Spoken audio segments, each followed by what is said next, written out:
747 Boeing, packed with hundreds of people, moves slowly in thick fog on the runway, getting ready to take off. Something big is about to happen that will surprise the world. It all started on March 26, 1977, when Pan Am Flight 1736, also called Clipper 1736, left Los Angeles International Airport. This huge airplane, a Boeing 747-100, was supposed to go to New York to pick up more passengers going to Las Palmas in the Canary Islands. The last part of this trip, heading to Las Palmas, is full. Lots of older people are excited to get on a cruise ship when they arrive. Las Palmas is on Gran Canaria, one of the main islands in the Canary Islands. It's the capital and it's about 100 kilometers west of Morocco. This place belongs to Spain and has nice weather that attracts tourists from Europe and around the world. On Pan Am Flight 1736, Captain Victor Grubbs, a 56-year-old, was in charge. Helping him were First Officer Robert Bragg, 38 years old, and Flight Engineer George Warnes, 46 years old. They were an experienced team and took control of the plane in New York for the final trip to Las Palmas. When the plane got to New York, it was about 45 minutes late, so the flight to Las Palmas also got a bit delayed.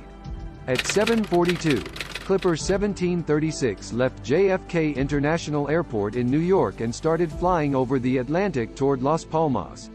There were 16 crew members and 380 passengers on board. While Pan Am was flying over the Atlantic, another Boeing 747, KLM Flight 4805, was getting ready to leave from Amsterdam to Las Palmas. Captain Jacob Veldhuizen van Zanten, 50 years old at the time, was in charge of these two flights. He worked as the chief flight instructor for KLM on the Boeing 747 fleet, spending a lot of time in simulators teaching other pilots. First Officer Klaus Meurs, trained by Captain van Zanten a few months earlier, was flying with him. Also with them was flight engineer Willem Schroeder, a very experienced guy who wasn't shy about speaking his mind. At exactly 9 o'clock on March 27, 1977, KLM Flight 4805 took off from Schiphol Amsterdam International Airport with 14 crew members and 234 passengers, heading down to Las Palmas. As the two planes headed toward their destination, things took a tense turn. At exactly 1 p.m., a Las Palmas airport clerk received a call claiming bombs were planted in the terminal and set to explode in 15 minutes. As bombs were mentioned, authorities decided to halt all incoming flights to Las Palmas Airport. KLM Flight 4805 entered a holding pattern above Las Palmas. Initially asked to wait, they soon learned the uncertainty of the situation and were directed to divert to Los Rodeos Airport in Tenerife. They landed at 13:38 on runway 30, parking near the terminal area. Meanwhile, Pan Am Flight 1736 also entered a holding pattern above KLM. They received the same bomb threat notification and asked if they could wait due to excess fuel, but like KLM, they were instructed to divert to Los Rodeos Airport. They touched down at 14:15, 37 minutes after KLM, adding to the congestion caused by the diverted flights. Los Rodeos Airport, positioned at 2,000 feet altitude, experiences a unique weather phenomenon where clouds touching the ground create fluctuations in visibility. Unlike regular fog with steady visibility, here, rolling clouds lead to rapid changes, from a few kilometers visibility to mere hundreds of meters within minutes. KLM's captain, he permitted passengers to disembark with reboarding passes, expecting a swift departure notice for Las Palmas. Pan Am, arriving later, wanted to follow suit but found the terminal filled with KLM passengers.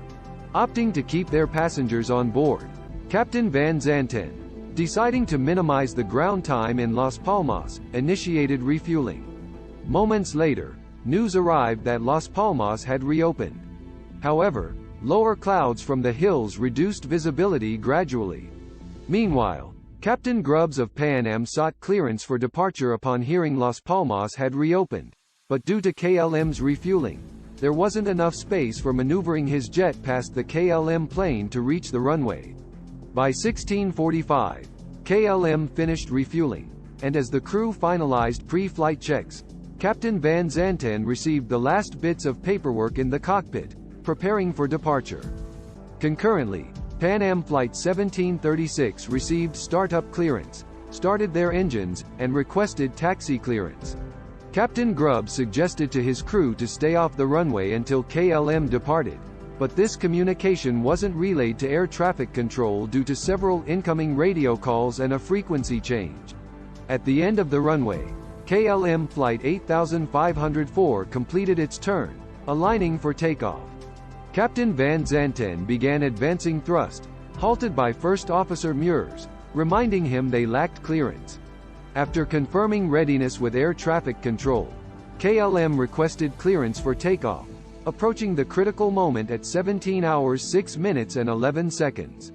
Misinterpretation ensued when Pan Am, still taxiing, thought KLM was about to take off. Both Pan Am and the approach controller transmitted messages at the same time, causing interference in the frequency. Consequently, in the KLM cockpit, only the controller's "OK" and a sharp noise were discernible amidst the confusion.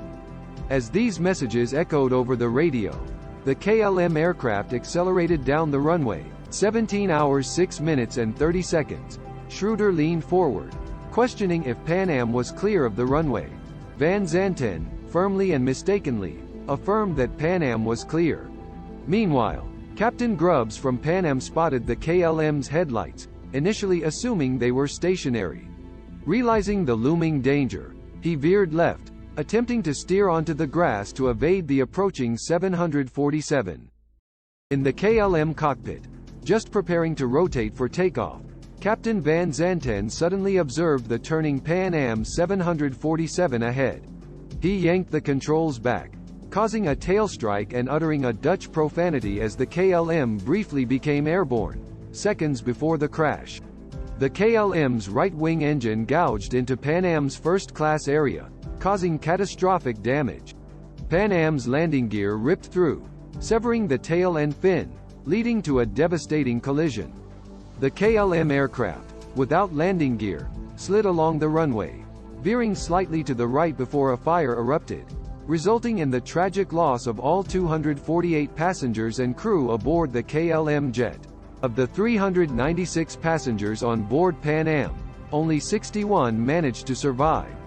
The air traffic controller, unaware of the tragedy due to poor visibility and lack of ground radar, received reports of flames on the runway. Sounding the alarm, rescue teams cautiously made their way through the fog. Approaching the accident site, they encountered intense heat radiation, eventually spotting the fully engulfed KLM jet and another burning aircraft, presumed to be part of the KLM. Firefighters split their efforts, realizing the KLM was beyond salvage. They focused on the Pan Am jet, successfully preventing spilled fuel from igniting, likely saving many evacuating passengers. This catastrophic incident shook the world, triggering an immediate investigation. Retrieval of both aircraft's cockpit voice and flight data recorders provided crucial insights. The Spanish final report largely blamed KLM's Captain Jacob Van Zanten, citing the takeoff without ATC clearance, failure to stop despite instructions, and neglecting the Pan Am's warning about its presence on the runway. This tragedy highlighted the critical need for improved safety measures and strict adherence to air traffic regulations, leaving a lasting impact on aviation safety protocols worldwide.